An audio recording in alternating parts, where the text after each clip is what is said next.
دوستو، فرشتے اللہ تعالیٰ کی ایسی مخلوق ہیں جو اس کا پیغام اس کے منتخب کردہ بندوں تک پہنچانے کا کام کرتے ہیں۔ یہ ایسی مخلوق ہے جسے عام آدمی نہیں دیکھ سکتا۔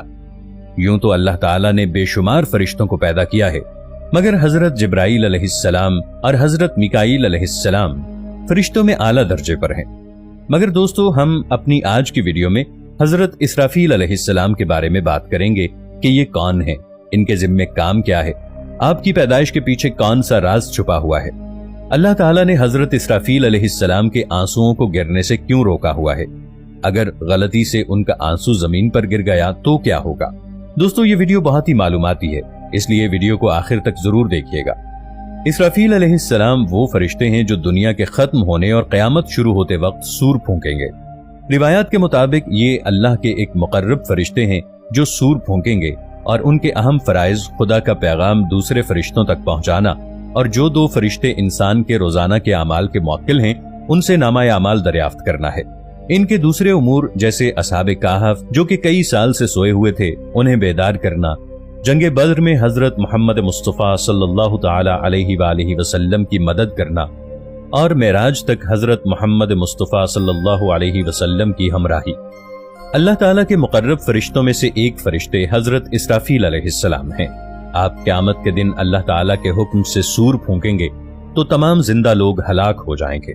آپ پھر اللہ تعالیٰ کے حکم سے سور پھونکیں گے تو تمام لوگ زندہ ہو کر محشر کے میدان کی طرف دوڑ لگا دیں گے، وہاں ان کے اعمال کا حساب ہوگا۔ قرآن مجید میں حضرت اسرافیل علیہ السلام کا نام کہیں نہیں آیا، البتہ طبری، غزالی وغیرہ کی کتب میں حضرت اسرافیل علیہ السلام کے تفصیلی حوالہ جات لکھے ہوئے ہیں۔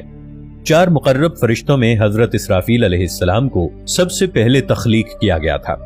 حضرت اسرافیل علیہ السلام کو اللہ تعالیٰ نے نہ صرف سور پھونکنے کے لیے پیدا کیا بلکہ وہ روحی کے نام سے بھی جانے جاتے ہیں، یعنی زندگی عطا کرنے والا۔ مگر کیسے؟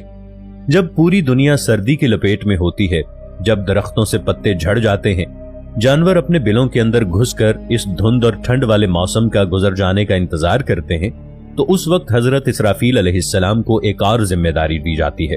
موسم بہار شروع ہوتے ہی حضرت اسرافیل علیہ السلام زمین پر ایک نظر ڈالتے ہیں اور آنکھیں بند کر کے ایک دعا پڑھتے ہیں۔ وہ دعا نرم ہوا کی طرح زمین میں ہر طرف پھیل جاتی ہے اور زمین پر موجود ہر چیز کو ایک نیا روپ بخشتی ہے۔ یہ دعا ان کو جگاتی ہے جو سوئے ہوئے ہوتے ہیں۔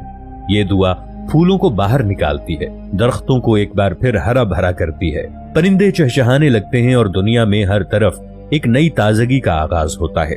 حضرت اسرافیل علیہ السلام دنیا کے اس بدلتے دار کو دیکھتے ہیں اور اللہ کے حکم سے زمین پر زندگی کی ایک نئی روح پھونک دیتے ہیں، اور قیامت کے دن تک یہ ایسا ہی چلتا رہے گا۔ حضرت اسرافیل علیہ السلام کی پیدائش پر اللہ تعالیٰ کا ایک بہت بڑا راز یہ بھی ہے کہ اللہ تعالیٰ حضرت اسرافیل علیہ السلام کی ہر ایک سانس پر ایک فرشتے کو پیدا فرماتا ہے۔ یہ فرشتے قیامت تک اللہ تعالیٰ کی حمد و ثنا اور تسبیح بیان کرتے رہیں گے۔ حضرت اسرافیل علیہ السلام ہر روز 3 مرتبہ جہنم کی طرف دیکھتے ہیں، وہاں وہ جہنمیوں کے دردناک عذاب کا نظارہ دیکھتے ہیں۔ اس عذاب کو دیکھ کر دکھ اور پریشانی سے ان کی آنکھ سے آنسو نکلتے ہیں۔ ان آنسوؤں میں دنیا کا تمام غم چھپا ہوتا ہے۔ اگر حضرت اسرافیل علیہ السلام کی آنکھ سے ایک قطرہ بھی زمین پر گرا تو یہ دنیا حضرت نوح علیہ السلام کے طوفان کی طرح ایک اور طوفان کا سامنا کرے گی جو زمین پر موجود ہر پہاڑ اور ہر انسان کو بہا کر لے جائے گا۔ مگر اللہ کے حکم سے وہ آنسو زمین پر نہیں گرتے، اسی لیے زمین کا توازن برابر ہے اور یہاں زندگی اسی طرح چل رہی ہے۔ حضرت اسرافیل علیہ السلام بھی باقی مخلوقات کی طرح موت کی نیند سوئیں گے۔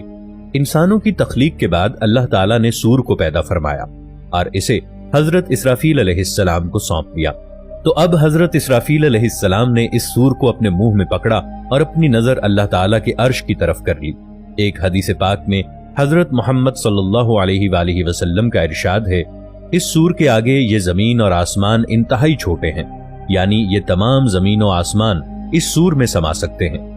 جب حضرت اسرافیل علیہ السلام سور کو پھونکیں گے تو نہ صرف زندگی کا اختتام ہوگا بلکہ اس کے بعد ایک نہ ختم ہونے والی زندگی کا آغاز ہوگا۔ دوستو، سورہ اسرافیل اس چیز کا نام ہے جس کے پھونکنے سے پوری دنیا زلزلے کی زد میں آ جائے گی۔ حضرت اسرافیل علیہ السلام کے سور پھونکنے سے ایسا زلزلہ آئے گا کہ دودھ پلانے والی مائیں اپنے بچوں کو دودھ پلاتے ہوئے چھوڑ دیں گی، حاملہ عورتوں کا حمل گر جائے گا اور ہر طرف چیخو پکار کا عالم ہوگا۔ زلزلے کی شدت بڑھ جائے گی، تمام جانور اور انسان مرنا شروع ہو جائیں گے، یہاں تک کہ اس دنیا میں کوئی بھی زندہ نہیں بچے گا۔ حضرت محمد صلی اللہ علیہ وآلہ وسلم نے ارشاد فرمایا کہ حضرت اسرافیل علیہ السلام اپنی پیدائش کے وقت سے لے کر اب تک سور اپنے منہ میں رکھے ہوئے ہیں اور اللہ تعالیٰ کے حکم کے انتظار میں ہیں۔ جیسے ہی اللہ تعالیٰ کا حکم ہوگا وہ سور پھونک دیں گے۔ پہلا سور پھونکنے کے بعد ساری مخلوق مر جائے گی، اور جب دوسری دفعہ سور پھونکا جائے گا تو ساری مخلوق زندہ ہو جائے گی۔ دونوں سور پھونکنے کے درمیان کی مدت صرف اللہ تعالیٰ ہی جانتا ہے۔ حضرت اسرافیل علیہ السلام کی ذمہ داری سور پھونکنا ہے۔ یہ قیامت کے قریب ایک بار اللہ کے حکم سے سور پھونکیں گے۔ حضرت ابو ہریرہ رضی اللہ عنہ سے روایت ہے کہ حضرت محمد صلی اللہ علیہ وآلہ وسلم نے فرمایا، حضرت اسرافیل علیہ السلام کو جب سے سور پھونکنے کا کام دیا گیا ہے وہ تب سے تیار بیٹھے ہیں اور اس خوف سے عرش کے ارد گرد نظر دوڑا رہے ہیں کہ نظر جھپکنے سے پہلے حکم نہ دے دیا جائے۔ ان کی آنکھیں گویا چمکدار ستارہ ہیں۔ آپ صلی اللہ علیہ وآلہ وسلم حضرت اسرافیل علیہ السلام کے بارے میں فرماتے تھے، سینگ والا سور اپنے منہ میں رکھے ہوئے ہے، اس لیے وہ کیسے خوش رہ سکتا ہے۔ اپنی پیشانی جھکائے ہوئے اس بات کے منتظر ہیں کہ کب ان کو حکم ملے کہ سور پھونک دوں۔ عقبہ رضی اللہ تعالی عنہ نے ذکر کیا، اے اللہ کے رسول، ہمیں کیا کہنا چاہیے؟ حضرت محمد صلی اللہ علیہ وآلہ وسلم نے جواب دیا کہ تم کہو، حسبی اللہ ونعم الوکیل۔ یہودیوں کی روایات میں بھی ایک فرشتے کا نام کہیں سرافیم، کہیں سرافیل اور کہیں سرافین بتایا گیا ہے، لیکن یہودی نفخہ سور کے قائل نہیں ہیں۔ نفخہ سور کا عقیدہ مسلمانوں کے علاوہ مسیحیوں میں بھی پایا جاتا ہے۔ یہ خیال درست نہیں کہ یہود سور کے قائل نہیں ہیں، بلکہ یہ عقیدہ سناتن مذہب میں بھی پایا جاتا ہے، جس کو شنکھ اور شفار کہا جاتا ہے۔ شنکھ یا سنکھ بہت بڑی سیپ کو کہتے ہیں۔ حضرت اسرافیل علیہ السلام جب سور پھونکیں گے اور ملک الموت لوگوں کی روحیں قبض کریں گے، اس دوران شیطان کی روح بھی قبض کی جائے گی اور اسے بھی اتنی تکلیف پہنچائی جائے گی جتنی روح قبض کرتے وقت دوسرے لوگوں کو تکلیف پہنچی ہوگی۔ ہر چیز ریزہ ریزہ ہو جائے گی، صرف اللہ کی ذات باقی رہے گی۔ اللہ تعالی حضرت اسرافیل علیہ السلام کو حکم دیں گے کہ بہت زور سے سور پھونکیں، مگر جب دوسری دفعہ سور پھونکا جائے گا تو تمام روحیں پرندوں کی طرح نکل کر اپنے جسمانی ڈھانچوں میں داخل ہو جائیں گی اور ان کا تعلق ہمیشہ اپنے جسموں کے ساتھ قائم ہو جائے گا۔ اس کے بعد جب دوبارہ سور پھونکا جائے گا تو زمین پھٹ جائے گی اور لوگ قبروں سے نکل آئیں گے۔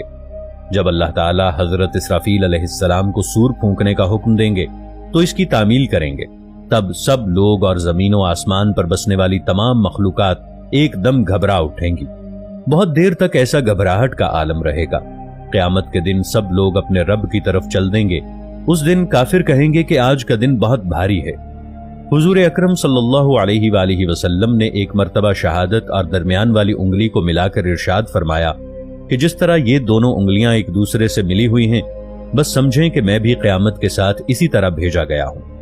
یعنی حضور اکرم صلی اللہ علیہ وآلہ وسلم اور قیامت کے درمیان کا وقت دنیا کے وجود سے لے کر حضرت محمد مصطفیٰ صلی اللہ تعالی علیہ وآلہ وسلم کی بعثت تک کے گزرے ہوئے زمانے کے مقابلے میں بہت کم ہے۔ حوض کوثر قیامت کے میدان میں ہوگا۔ حوض کوثر پر نبی اکرم صلی اللہ علیہ وآلہ وسلم کی امت جنت میں داخل ہونے سے قبل پانی پیے گی۔ نبی اکرم صلی اللہ علیہ وآلہ وسلم اس حوض کے وسط میں تشریف فرما ہوں گے۔ حوض کوثر کا پانی دودھ سے زیادہ سفید، برف سے زیادہ ٹھنڈا، شہد سے زیادہ میٹھا ہوگا۔ اس کی تہ کی مٹی مشک سے زیادہ خوشبودار ہوگی۔ جو اس کا پانی پی لے گا اسے کبھی پیاس نہ لگے گی۔ قیامت کے دن گرمی اپنے شباب پر ہوگی اور ہر آدمی کو بمشکل 2 قدم رکھنے کے لیے جگہ ملے گی، مگر اس سخت پریشانی کے وقت بھی 7 قسم کے افراد ہیں جنہیں اللہ تعالیٰ اپنے رحمت کے سائے میں جگہ عطا فرمائے گا، اور اس دن اس کے سائے کے سوا کوئی سایہ نہ ہوگا۔ ایک انصاف پسند بادشاہ، دوسرا وہ نوجوان جس نے اپنی جوانی اللہ کی عبادت میں لگائی، تیسرا اللہ کا وہ نیک بندہ جس کا دل مسجد سے اٹکا ہوا ہو، یعنی وہ وقت پر نماز ادا کرتا ہو، چوتھا وہ شخص جو اللہ کے لیے محبت کرتا ہو اور اللہ ہی کے لیے دشمنی کرتا ہو، پانچواں شخص وہ ہے جسے خوبصورت لڑکی بدکاری کی دعوت دے تو وہ کہے کہ میں اللہ سے ڈرتا ہوں، چھٹا شخص وہ ہے جو چپکے سے لوگوں کی مالی مدد کرے، اور ساتواں خوش نصیب شخص وہ ہے جس نے تنہائی میں اللہ کو یاد کیا ہو اور اللہ کے خوف سے اس کے آنسو بہہ گئے ہوں۔ احادیث میں مذکور ہے کہ میدان حشر میں طویل مدت تک بھوکے پیاسے، شدید گرمی اور بدبودار پسینے میں شرابور لوگ تنگ آ کر انبیاء کرام علیہ السلام کی خدمت میں حاضر ہوں گے کہ وہ اللہ تعالیٰ سے حساب کتاب شروع کرنے کی سفارش کریں۔ تمام انبیاء کرام علیہ السلام سفارش کرنے سے انکار فرما دیں گے۔